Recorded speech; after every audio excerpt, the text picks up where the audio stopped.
আরে বাবা, কেমনে ঘুমিয়ে যান, কেমনে আপনি নিশ্চিন্তে ভাবে জিন্দেগি কাটাচ্ছেন, এটা আমার বুঝে আসে না। কেমনে আপনি নিশ্চিন্তে ভাবে আপনার জীবনটা কাটিয়ে দিচ্ছেন। হেলায় খেলায় কাটাইলাম জিন্দেগি, সময় থাকতে না করিলাম বন্দেগি। কেমনে আপনি আপনার জিন্দেগিটা কাটাই দিচ্ছেন বুঝে আসেন। বলবেন হুজুর কি এটা আবার কি কথা কইলেন? খেয়াল রাখবেন মুসলমান, মানুষ হিসেবে অবশ্যই খেয়াল করা দরকার। সূর্য যখন ওঠে, সূর্য উঠার সময় সূর্য আমাদেরকে সতর্ক করে যে আমি সূর্য উঠেছি, তোমার সময় হয়ে গেছে, তুমি এখন ইবাদত বন্দেগী করো, এখনো সময় আছে তোমার, তুমি আল্লাহকে ডাকো, আল্লাহকে রাজি খুশি করো, তুমি ইবাদত বন্দেগী করো।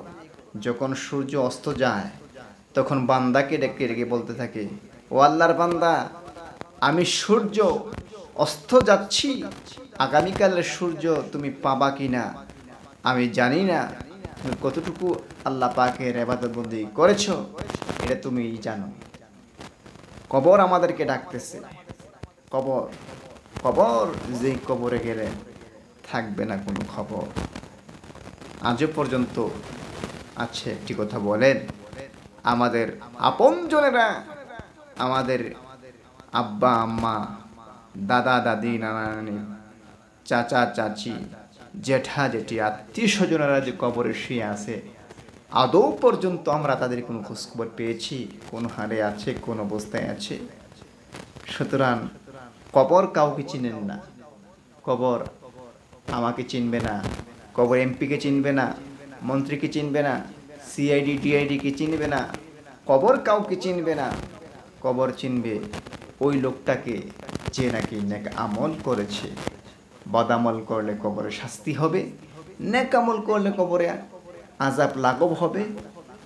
আল্লাহ রাব্বুল আলামিন কবরের মধ্যে জান্নাতের আলো আবহাওয়া পৌঁছে দিবেন, যার কারণে আমরা এই কথা নিশ্চিতভাবে বলতে পারি যে কবর কার জন্য জান্নাতের বাগান, আবার কবর কার জন্য জাহান্নামের ঘোর অন্ধকার।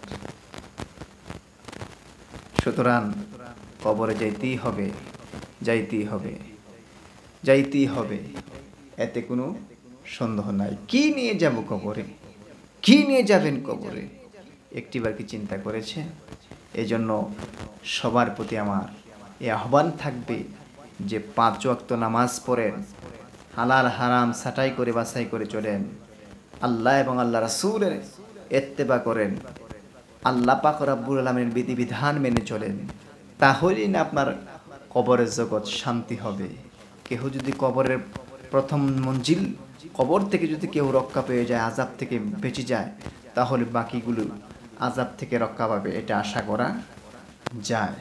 সুতরাং ওই কবরের সামান অর্জন করেন, 5 ওয়াক্ত নামাজ, আল্লাহর আইন ও কানুন, রাসূলের তরিকা অনুযায়ী জীবন পরিচালনা করেন।